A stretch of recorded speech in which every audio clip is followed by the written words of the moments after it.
পালেং পনীৰ খাই বাৰু কোনে কোনে ভাল পায় মই বহুত বেছি ভাল পাওঁ দেই পালেং পনীৰ খাই আমাৰ ঘৰত ল'ৰা ছোৱালীকেইটাই খুব বেছি ভাল পায় সেইটো কাৰণে আজি ভাবিছোঁ ৰাতিপুৱা সাজৰ কাৰণে পালেং পনীৰ বনাওঁ তাৰ কাৰণে বাৰীৰ পৰা এয়া সৰু সৰুকৈ পালেং আছিলে তাকে ডাঙৰ নহয় আৰু বুটলি নিলোঁ আনি ধুনীয়াকৈ অকণমান মানে সিজাই ল'লোঁ তাৰপিছত ঠাণ্ডা পানীত তেতিয়া দি দিম ঠাণ্ডা হ'বৰ কাৰণে এনেকৈ বনালে বেছি ভাল পাওঁ খাই ডাইৰেক্ট কেঁচাটো বনোৱাতকৈ তাৰপিছত এনেকৈ ধুনীয়াকৈ এয়া চেঁচা হয় মানে মই কাষতে গোটাই লৈছোঁ এয়া কেইটামান গোটা মছলা তাৰপিছতে আদা নহৰু পিঁয়াজ দুটা ডাঙৰ বিলাহী আৰু কেঁচা জলকীয়া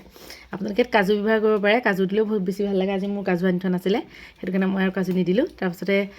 এনেকৈ অলপ কেৰাহীত তেল দি লৈছোঁ তাৰপিছত যিকেইটুকুৰা পনীৰ আছিলে পনীৰকেইটুকুৰা মই অলপ ডাঙৰ ডাঙৰ পিচ কৰি পেলাই প্ৰথমতে ফ্ৰাই কৰি ল'ম তাৰপিছতে আৰু সৰু সৰু পিচকৈ নিজে কাটি ল'ম আপোনালোকে কেঁচা পনীৰো দিব পাৰে কথা নাই মই এনেকৈ অকণমান ভাজি ল'লে বেছি ভাল পাওঁ কেঁচা পনীৰৰ ৰেচিপিটো মই অকণ বেলেগকৈ বনাওঁ বাৰু তাৰপিছতে থাকি যোৱা তেলকণতে গোটা মছলাখিনি দি দিছোঁ তাৰপিছত লগতে দি দিছোঁ পিঁয়াজখিনি তাৰপিছতে এয়া জলকীয়া আৰু আদা নহৰু গোটেইখিনি একেলগে দি দিম মানে তাৰপিছতে অকণমান ভাজি লোৱাৰ পাছতে লগতে দি দিছোঁ বিলাহীখিনি তাৰপিছত এতিয়া বিলাহীখিনি অকণমান কোমল হৈ যোৱাকৈ ভাজি ল'ম গোটেইখিনি ধুনীয়াকৈ ভাজি ল'ম আৰু মিলাই মেলি তাৰপিছত এয়া বিলাহীখিনি ধুনীয়াকৈ ভাজা হৈ গ'ল তাৰপিছত পালেংখিনি পেলাই ঠাণ্ডা হৈ গ'ল পালেংখিনি এতিয়া মই মিক্সাৰ গ্ৰাইণ্ডাৰটোত দি ধুনীয়াকৈ মিহি কৰি ল'ম ধুনীয়াকৈ এটা পেষ্ট বনাই ল'লোঁ তাৰপিছত এই বিলাহীখিনি যে ভাজি লৈছিলোঁ এইখিনি এটা পেষ্ট বনাই ল'ম দুভাগত দুটা পেষ্ট বনাই ল'লোঁ এয়া দুভাগ বনাই লৈছোঁ তাৰপিছত এতিয়া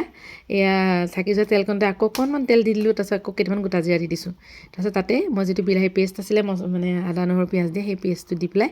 এতিয়া অকণমান কেঁচা গোন্ধটো যোৱালৈকে আকৌ ভাজি ল'ম মানে ইয়াত কেঁচা গোন্ধ নোলায়ে কাৰণ এইটোতো ভাজি লোৱা আছিলে তাৰপিছত আন্দাজমতে দি দিছোঁ নিমখ তাৰপিছত ইয়াতে দি দিম অকণমান হালধি